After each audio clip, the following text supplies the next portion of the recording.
погибший в Кантар муж, Кумисбаев Амирхан Битуганович, 1968 года рождения. Аман сау шыққан адамды өлтіреді, атып тастайды. Мне даже вот во сне, в кошмарном сне не приснится. И вот такое состояние было просто ужасное, не то сказать. Тут я детям позвонила. Я когда за него вышла замуж, я была с 4-летней девочкой, дочкой. И вот я у Бога просила, чтобы он дал мне мужа, а моей дочке отца. Вот Бог меня услышал и дал. Вот 24 года он воспитывал мою дочь, свою родную. Хотела бы эту тему затрагивать.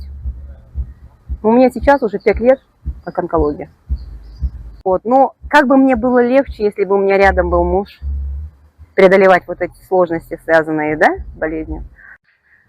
У нас не суд, у нас это просто театральное какое-то действие, где слова заучены, где они в копирочку, каждый свидетель повторяет слова друг друга, где сторона защиты, она выступает, но ее аргументы не берутся во внимание, вот, потому что изначально уже понятно, чем должно закончиться то или иное судебное заседание.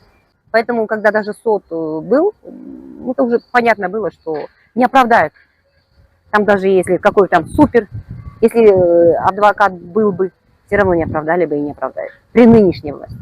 Изменения нужны в нашем государстве.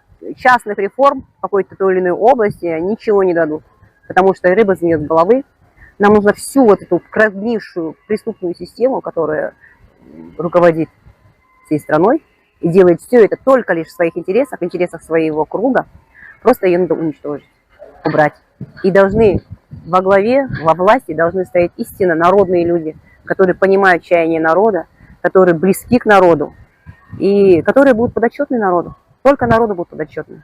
И чтобы это было все прозрачно, и чтобы все их дела были прозрачны, и чтобы они отчет вели перед народом.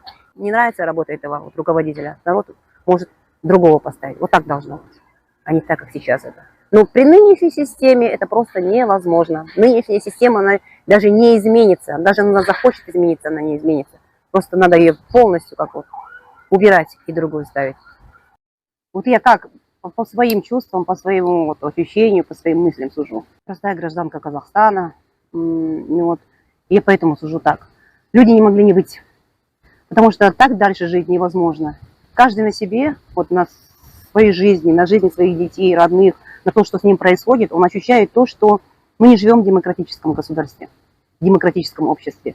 Мы живем в тоталитарном обществе, в тоталитарном государстве, потому что постоянно государство со своими законами антинародными, оно давлеет над интересами народа. Никакой закон, он как будто бы он в интересах народа, но если в корне его взять, как он реализуется, этот закон, он получается антинародный. Любой закон, какой мы возьмем.